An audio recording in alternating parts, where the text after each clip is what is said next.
with D. Jaya Radha Madhava Kunja Bihari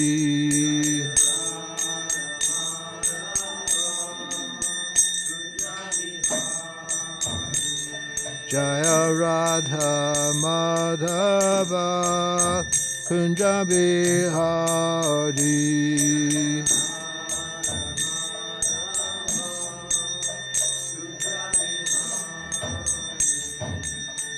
Gopi Janavalabha Kirivaradhari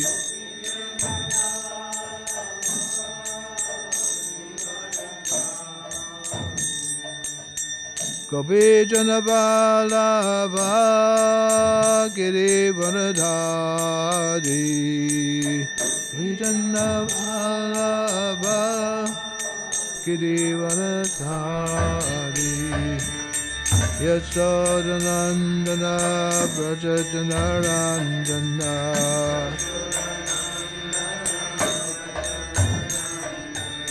Yasodanandana Brajajanarandana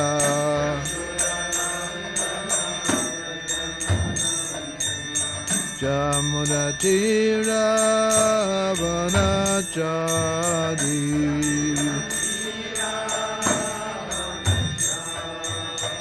Jamunatira Vanachari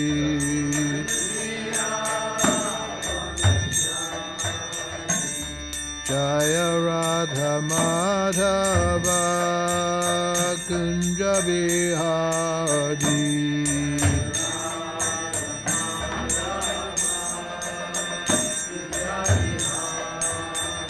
Jaya Radha Madhava Kunja Bihari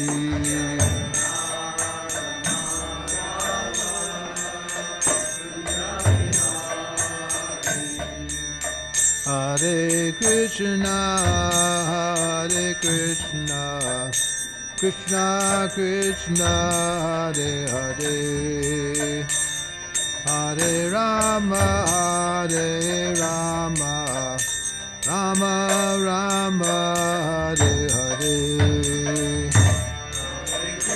Hare Krishna Krishna Krishna Hare Hare Hare Rama Hare Rama Rama Rama Hare Hare Hare Krishna Hare Krishna Krishna Krishna Hare Hare Hare Rama Hare Rama Rama Rama Hare Hare Hare Krishna Hare Krishna Krishna Krishna Hare Hare Hare Rama Hare Rama Rama Rama Hare Hare Jaya Radha Madhava Kunja Bihari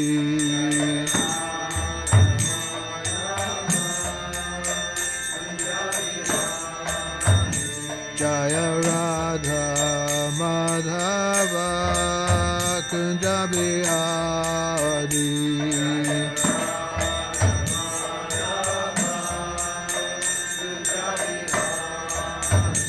Jaya Radha Madhava Kunja Bihari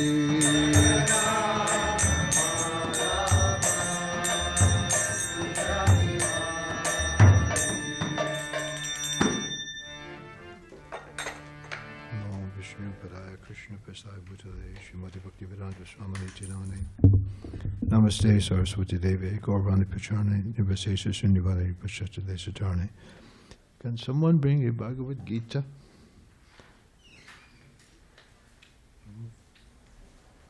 Oh, thank you very much.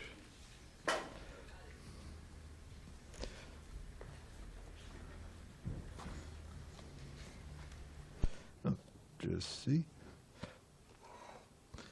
Some reading from Bhagavad Gita, as it is. Om Namo Bhagavate Vasudevaya. Om Namo Bhagavate Vasudevaya.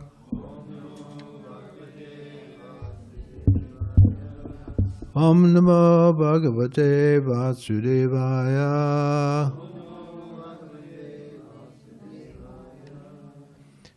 Reading from the Bhagavad Gita as it is, chapter 4, text 34. Tadvidhi pranipatena paraprashnena sevaya upadekshanti te jnanam jnaninas tatpadarshinaha. Translation. Just try to learn the truth by approaching a spiritual master. Inquire from him submissively and render service unto him. The self-realized souls can impart knowledge unto you because they have seen the truth. Purport by His Divine Grace Srila Prabhupada. The path of spiritual realization is undoubtedly difficult. The Lord therefore advises us to approach a bona fide spiritual master in the line of disciplic succession from the Lord Himself. No one can be a bona fide spiritual master without following the principle of disciplic succession. The Lord is the original spiritual master, and a person in the disciplic succession can convey the message of the Lord as it is to his disciple. No one can be spiritually realized by manufacturing his own process, as is the fashion of the foolish pretenders. The Bhagavatam 6.3.19 says, dharmaṁ tu sākṣād bhagavat-praṇītam. The path of religion is directly enunciated by the Lord. Therefore, mental speculation or dry arguments cannot help one on the right path, cannot help lead one to the right path. Nor by independent studies of books of knowledge can one progress in spiritual life. One has to approach a bona fide spiritual master to receive the knowledge. Such a spiritual master should be accepted in full surrender, and one should serve the spiritual master like a menial servant, without false prestige. Satisfaction of the self-realized spiritual master is the secret of advancement in spiritual life. Inquiries and submission constitute the proper combination for spiritual understanding.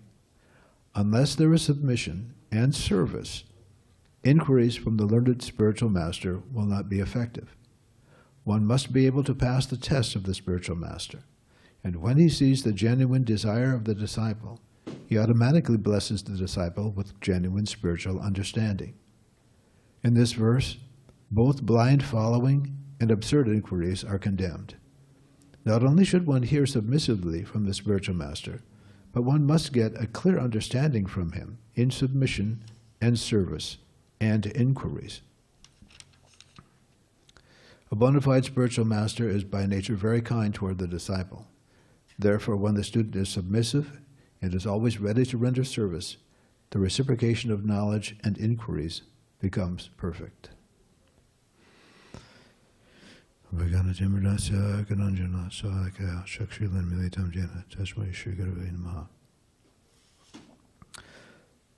So I was asked to speak on the practice of Krishna consciousness, the importance of the practice of Krishna consciousness and faith. So, in this world, you can't live without faith. It's just not possible. We have faith that when you put your foot on the ground, that it's going to hold you up. And you go to school and you put your faith in the teachers and the professors and your parents and people who have knowledge in a particular subject that you may be interested in. So, in the scientific world, nowadays, follow the science. In the scientific world, there are four things. You have the observation, then you create a theory, and then you perform some experiment, and then you come to a conclusion whether or not your theory was correct. Okay. And in the scientific process, if you go through this, you may just come out with some provable theory that other people can also do, right? So does every scientist do every experiment? No. And there are some things that you have to accept by the nature of the fact that you don't have time to do all the experimentation. So there are some things in life that are beyond our senses. And we have discovered things by the scientific process. For example, radio waves. We can't see them.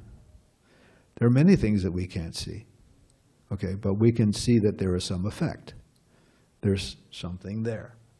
Okay, so if someone says E equals mc squared, well, I'm not a, advanced physicist. I could not recreate the argument, but someone came up with it. Okay, so we have to accept things on faith. And the next question is, who are you going to believe? Okay? Who are you going to put your faith in when you get your knowledge? Okay? So when you go to a school, a bona fide accredited school, then you're pretty much assured that whatever they're teaching you is up to date, that they're teaching you the latest knowledge. And that's why the textbooks are rewritten every year. So you spend hundreds and hundreds of dollars on textbooks that were outdated from last year because they came up with something new. But you have to accept on faith. Okay. In Krishna consciousness, what we are practicing here, we have faith in our spiritual master. And that's the verse that we just read. If you want to know the truth, you have to approach a spiritual master. And it's not that, as is very popular nowadays, to be self-taught. We go on YouTube, university, and we learn so many things.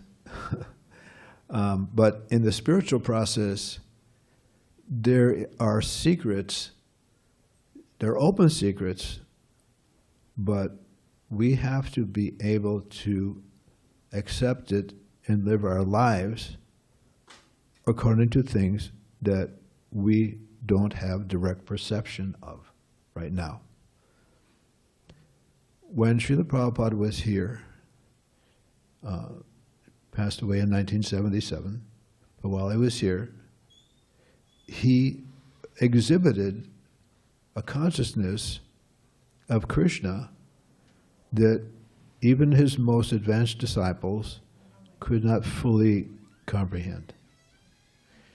Being with Srila Prabhupada was to be with Krishna, because Srila Prabhupada was in touch with Krishna as much as we're in touch with each other. But because Srila Prabhupada had a spiritual qualification, he could see Krishna just like we're seeing each other. And so being with Srila Prabhupada, he could know things and understand things that ordinary people wouldn't pick up on. Even there was one time in Los Angeles, he was giving a lecture, and he looked at the deities. He said, "There's some sandalwood pulp in Krishna's eye, sitting about as far away as I am to the Krishna on the altar. I could not possibly see that far." But sure enough, when the pujaris went to go and look, sure enough, there was something in Krishna's eye. So how did he know that? So Srila Prabhupada was not an ordinary person, okay? But not just because of that, because he was giving the knowledge that he received from his spiritual master. It's not an academic process, in other words. Okay, if you go to school and you sit in class, we were talking about professorships. If you sit in class, okay, you get some what we call book knowledge or theoretical knowledge, okay? But I haven't realized it yet. And hopefully the professor did realize it, and he's passing it on to you, okay? And as long as you don't change it and you accept what he says, then you become learned in the subject. And there are some things which are bewildering even in that process. For example, I was an engineering student long ago, San Diego State. And in advanced mathematics, there's a concept which is the square root of -1. It doesn't exist. It can't exist. But unless you use it, you can't perform the calculation. Does anyone here know about this? Anybody do mathematicians? No? Anyway. So there are things in life that are maybe not understandable at the moment, but it provides a key to understanding everything.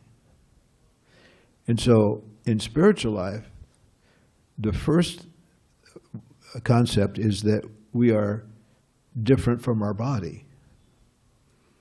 And in Western civilization, this is kind of a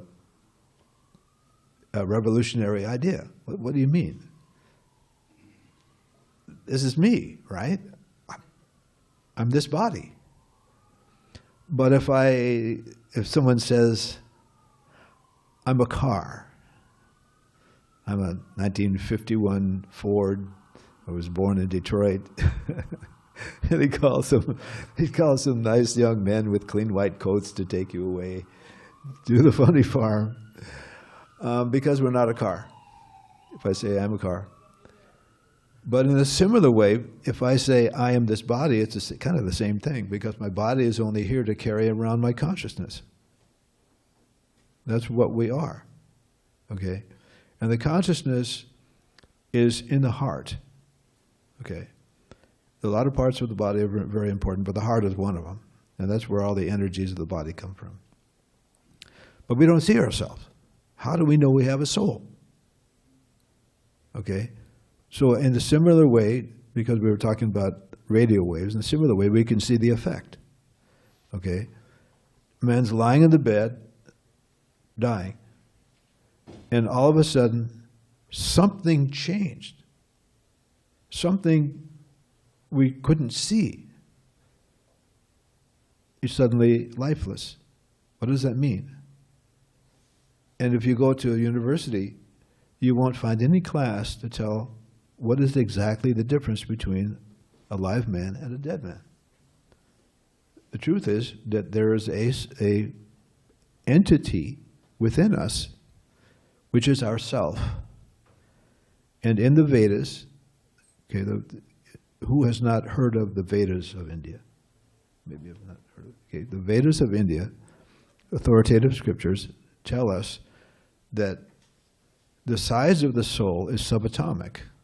If you take one hair from your head and cut it into 100 parts, and you take one of those parts and cut it into 100 parts, then it's somewhere in that area. Very, very, very small. We are infinitesimally small. But it's just like those Transformer movies, right? They climb in some machine and suddenly they have superpowers and they can do all kinds of things. So we have accepted this body, and the same size soul is in the body of an elephant or a whale or a Timagilla fish or whatever. The same size soul is in an amoeba. So we are very, very, very tiny, extremely small. But we can't actually see ourselves. But we know that we exist. We remember, maybe not so well, but when you get older, you think back when I was a kid. And if you pull out your mom's photograph collection, you see yourself in pictures of what you looked like when you were a baby or when you were small. So what is not changing is us. That is ourself. Okay, we don't become somebody else. Our body changes, our mentality may change, our circumstances may change, but we remember. What is it? Who is it that's remembering? That's us. Okay? So actually, the Vedas tell us that there is a supreme being from whom we have all emanated. Just like a fire, you have so many things come out of a fire. We have sparks. So the sparks are just like the fire, but they're very small. Okay? And another analogy is like the ocean.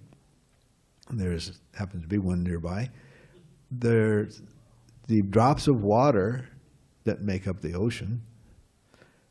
The ocean and the water, drops of water are the similar quality, but the quantity is obviously much smaller.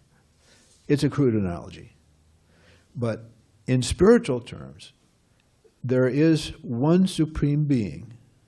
Okay, and it doesn't really matter what religion you have or how you grow up. There is one supreme being, and we are all servants of that supreme being. We exist along with him forever. We don't suddenly come into existence and suddenly disappear, although in the bodily concept of life, we're afraid of dying because we identify very strongly with the body that we have. I mean, ask me how I know. We're all trying to understand something that is beyond our senses. Okay, we can't see ourselves. So Krishna consciousness means to understand things on a spiritual level and perform certain practices so that we can remain as much as possible on that spiritual level. That we call that sadhana bhakti. It's a practice. Okay? So we have certain things that we recommend, such as chanting and offering your food, your vegetarian food, to Krishna, abstaining from sinful activities, such as intoxication and meat eating and illicit sex and gambling. And we also rise early in the morning and chant on our beads. We have a ceremony in the morning at 4:30 in front of the deities. We chant prayers to the spiritual master. And then we chant on beads like a rosary, chant for a couple hours. And then we have a class read from the scripture. And then we honor some food which has been offered to the deities. We cook the food and put it on the altar and offer it to Krishna. And then during the day, different devotees have different services. Someone goes out to preach, someone's cleaning the temple, somebody's cooking, someone's dressing the deities, all these different activities. These are all practice, okay? So we're hoping to someday come to a point where we will be spontaneously serving Krishna. And in the spiritual world, that's what everyone does. Someone's cooking for Krishna, someone's a friend of Krishna, they're playing with him. Somebody's a parent of Krishna. No one can actually be a parent of Krishna, but he has those kinds of relationships. There's also, in the spiritual world, there is Vaikuntha. In the Vaikuntha planets, Krishna is like a king, and everyone serves in awe and veneration. Okay, the master can, clap his hands, say, I like this, or and so okay, now you can go. So there's this sense of awe and veneration. But Krishna has his own planet called Krishna Loka. And in that planet, Krishna has friends that he plays with. It's all on a familiar basis, and there's no this kind of awe and veneration. They simply, there's friends in this families and parents, and everyone just loves Krishna. They don't want to know that he's the Supreme Personality of Godhead. They just love him. And he reciprocates with them that way. In this world, we are trying to serve ourselves, or maybe our family, or wife, or girlfriend, or society, or mankind, or some kind of welfare activity, because we're missing the real point. We are part of Krishna. We're not Krishna, but we're part of Krishna, just like this, like I said, the sparks from the fire. So in this world, in the absence of reciprocating with Krishna, we're trying to find happiness. We've gone away from the presence of Krishna, and in his absence, we're just simply not completely happy. No one can say, I'm completely satisfied every single day from morning to night. No, we're full of anxieties. We're full of anxiety. So how do you go from this existence to regain be in the presence of God in the spiritual world? And what we call Krishna consciousness is exactly that. That's what we're trying to do. And we're inviting everyone. You don't have to, I don't live in the temple. I used to. You don't have to live in the temple. You don't have to give up your job. But there are some people who, with great fortune, have had the opportunity to live in the temple and perform these activities all day long, all day and night, and go to sleep and dream of Krishna, and at the end, go back to Krishna in the spiritual world. So it's a process. It's a process. Again, it takes some time because we're used to living in this world and we're conditioned. Okay? So by Krishna consciousness, we choose activities which are going to help us stay in Krishna consciousness. Okay? So in the modern age, we have technology. Of course, we have books you can read. If you drive in your car, you can put a tape. We have tapes of Srila Prabhupada and different devotees giving a lecture. In fact, my wife often goes for a walk and puts on a tape coming over the internet somehow, or through the phone. So wear headphones and listen to a lecture. So in this way, you actually begin to experience the happiness that we're hankering for. We're always wanting some kind of pleasure, and if you don't have something better, you go after whatever you happen to like at the moment. But it's always temporary. There's no complete satisfaction. Okay, it's just like a fish.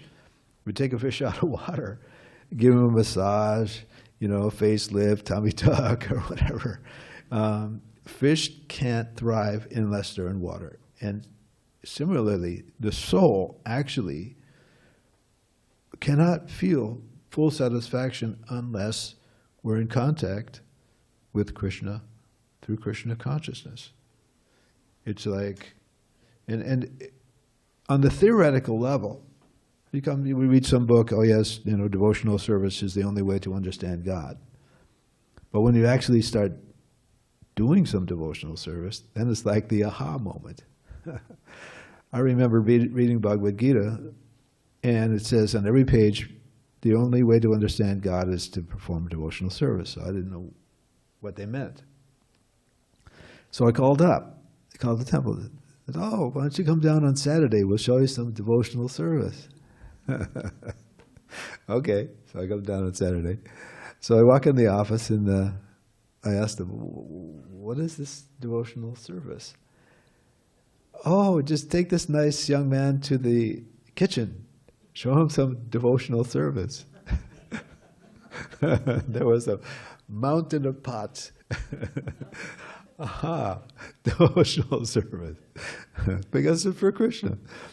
And of course, it was a small, we had just purchased the LA temple, and the rooms were like classrooms, and they had these, thimble-sized sinks, with the little pipe that goes over like this. So the pot's this big and the sink is this big. So, and at the end of the day, of course, later on they asked me to do something else. And by the time it came in the evening for the evening Artik and Kirtan, I was on fire. I was feeling so happy. I now understand why the devotees are jumping up and down. They just can't stop. They're so happy because they're serving Krishna. They're doing devotional service. So on the intellectual platform, you read it, it's like, oh, I don't really understand it. But when you're engaged in it, it's like, I get it. I get it. That's what we're trying to do. We come here for the kirtan, Sunday night, open house. We chant in front of the deities, the beautiful deities, and jump up and down and chant Hare Krishna. And then we sit down and hear some philosophy. And we basically say the same thing every time. It's not that we're going to,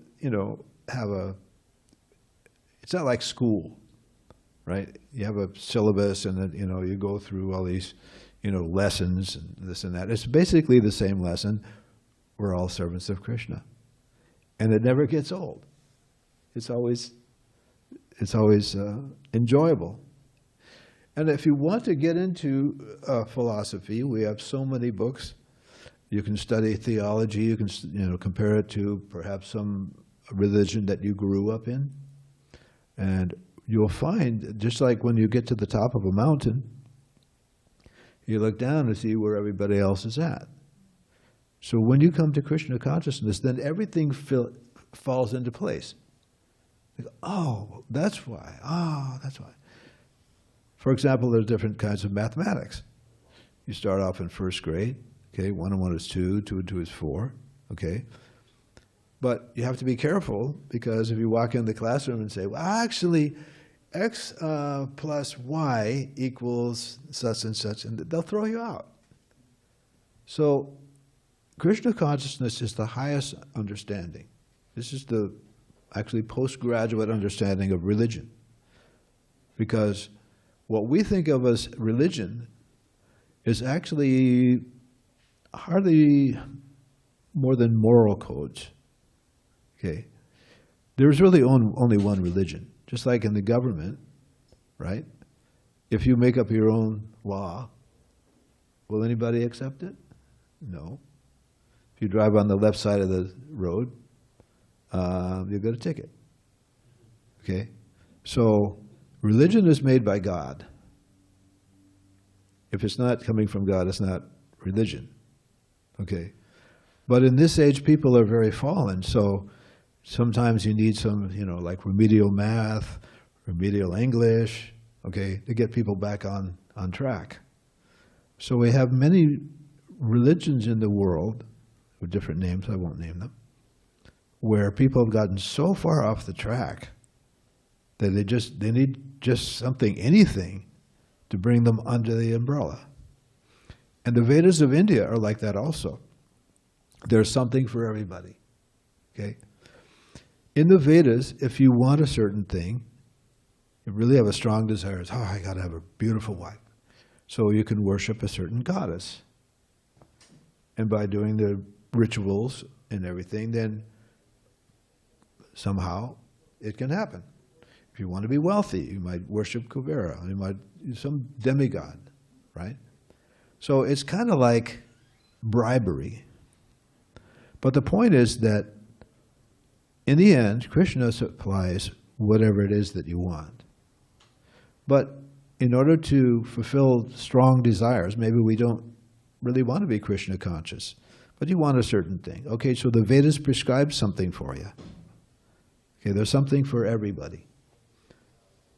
So in a similar way, there may be different kinds of religion just suitable for the people who are living in a certain place, right?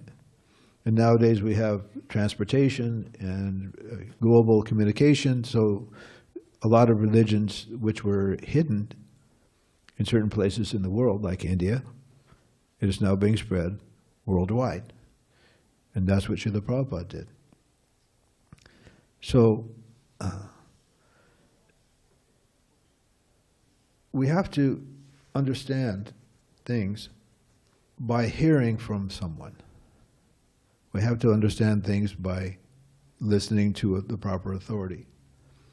So, as Prabhupada explains in this verse, you have to get the knowledge from disciplic succession. There has to be a chain of masters that brings the knowledge down to us in the present day. One time I went to a Buddhist gathering, and they had the same idea.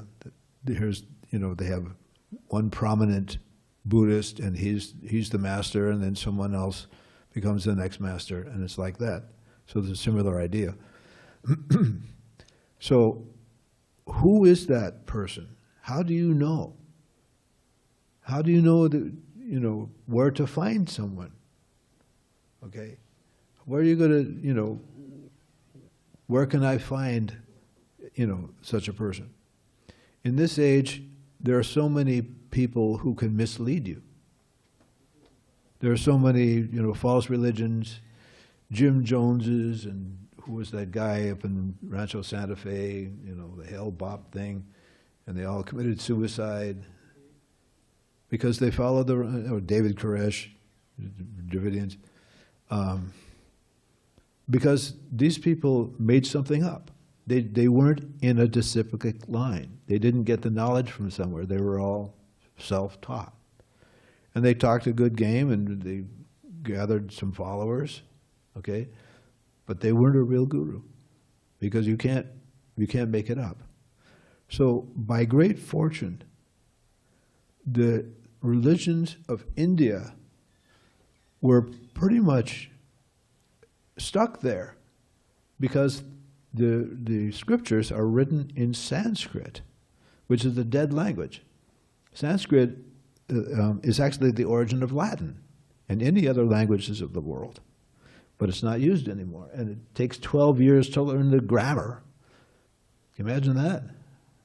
I think I took one semester of English. I think I learned some grammar in 9th grade, like one semester. How about 12 years of it to understand all of these things? But by great fortune, Srila Prabhupada, at great personal risk, basically uprooted the whole Vedic civilization and brought it here by himself with no backing and no money. What Srila Prabhupada was able to do in ordinary estimation is not possible, but he did it. Okay, Srila Prabhupada is coming in a disciplic line through Lord Chaitanya 500 years ago. Lord Chaitanya's deity we have on the left altar. And there are two personalities there. Lord Chaitanya is on the right, and his brother, Lord Nityananda, on the left. And Lord Chaitanya is the Supreme Personality of Godhead. Krishna himself came only 500 years ago. Imagine that. 500 years ago, like yesterday. So the knowledge is coming through this disciplic succession, and Srila Prabhupada is simply presenting it to us like on a silver platter studded with gems. Here are some books you can read. Just chant Hare Krishna. Actually, the books are to help us understand why we have to chant Hare Krishna. We have to understand what we're doing, right? So, this is not a sentimental movement. When I first saw devotees chanting in front of the student lounge at San Diego State, I thought they were crazy. There's some intoxicated, they're out there with the face paint and weird robes that blow in the breeze and playing on these weird drums, and these people they must be intoxicated. Little did I know. But the highest knowledge in the world is coming from Srila Prabhupada and these devotees wearing robes and putting tilak, face paint, and shaved head. I used to have a shaved head back in the day, and ponytail. So this is the greatest gift that Srila Prabhupada has given us, something that we didn't know we needed. I didn't know I needed a guru. I wasn't looking for a guru. Many of the early disciples were. But we didn't know. We didn't know to find someone. Why should I find someone? I went to school. I didn't personally graduate, but you get a degree and you get educated, and we went to the finest schools in the world. We have wonderful teachers and universities and colleges that we're going to. Why do I need to find a guru? I mean, I make up things on the fly. Take a little from here, a little from there. Why do I have to find somebody? Because the knowledge that he's given, you don't get in these other places. You don't really fully understand simply by going to a college and getting a comparative religion class. Okay? We're talking about something that you can realize, something that you can feel from within. Just when I met the devotees, they said, chant Hare Krishna 5 minutes a day, you'll see a difference at the end of a week. And I did it, and I got the result. Science. Science means you do the same thing, and you get the same result. So, Srila Prabhupada brought this lock, stock, and barrel, everything, including the most important scriptures of India, translated into English. And unfortunately, for us, he passed away too soon. He could have translated more.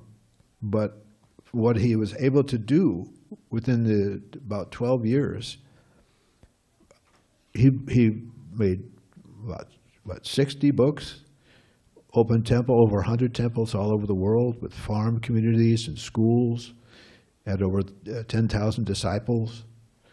He single-handedly.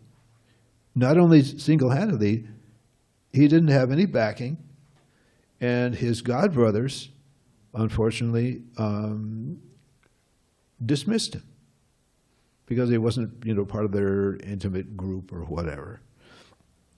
So, by himself, he translated some of the most important scriptures, the Bhagavad Gita and Srimad Bhagavatam, had them printed by himself, wrote the books, collected money for the paper, checked the galley proofs. When you print something, you have to make sure they didn't make mistakes. Proofread everything. And then he distributed whatever he could in India, and then decided, well, all along the plan was to come to America, but all by himself. A miracle. And he performed perfectly as the spiritual master. Okay. The spiritual master is not just one person. The spiritual master is actually a truth. Okay. The spiritual master is the representative of God. Jesus was a spiritual master, and we revere Jesus as a guru. Okay. Someone who walks the talk. Someone who does what he says. Okay. Not just do what I say and not as I do. Nothing behind closed doors. Okay, it's not that behind the scenes Prabhupada was doing something to enjoy himself. His enjoyment was seeing others be Krishna conscious, and not only human beings. He was concerned about every living entity. That was Prabhupada's position, completely transcendental. So we're very, very fortunate to have this process and to have association with each other. Everyone in this room, and there's some people maybe on the internet, but this is a family because we have a common father. It's Krishna. Beautiful. Okay. Any questions or comments? Hare Krishna.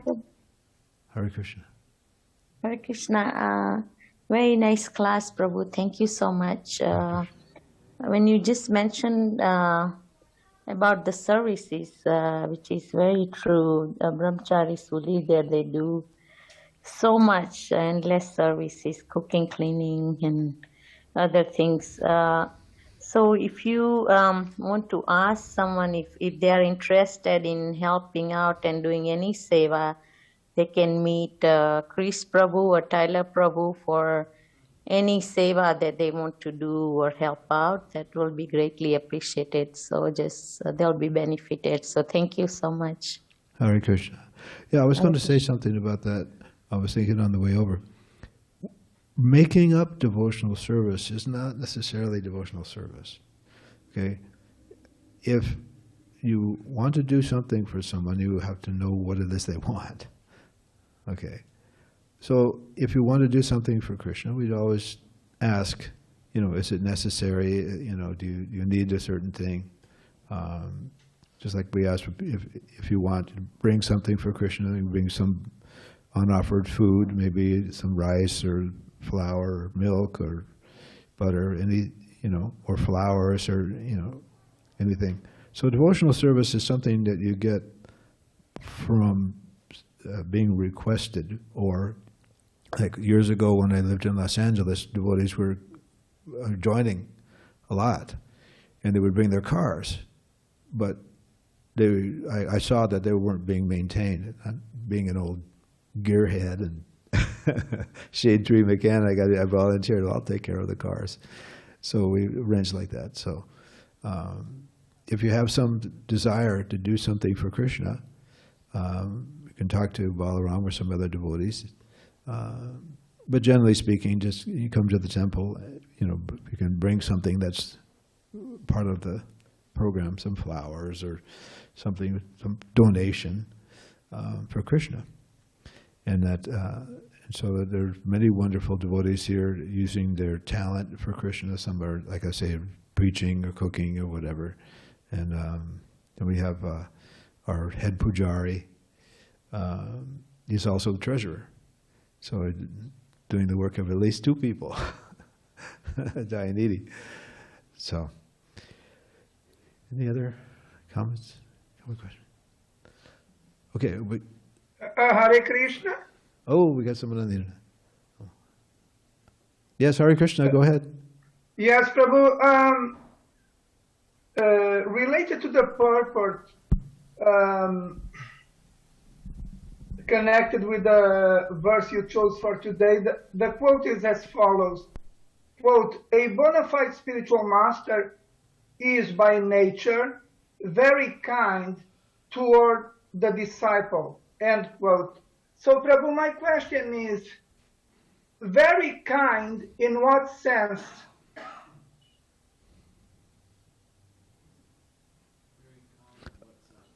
In what sense is the Guru very kind?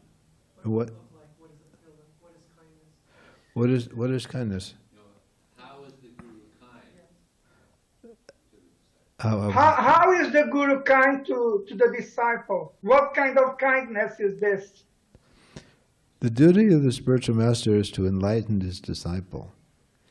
And if the disciple is very sincere, the spiritual master can offer enlightenment. He can offer anything, but he wants everyone to understand Krishna. And if you try a little bit, he's very much inclined, because that's what he's trying to do. If you're sincere, then he can give you that enlightenment, and that will make you very happy, very, very satisfied. So he's not cheating anybody. He'll give you the real thing, and you'll be very happy. Does that answer your question? Yes, Prabhu. Thank you very much. Wonderful answer to my question. Hare Krishna. Hare Krishna. Anyone can also, anybody here would like to amplify on what I just said? No? Yeah. Oh, Hare Krishna. No, she has a question.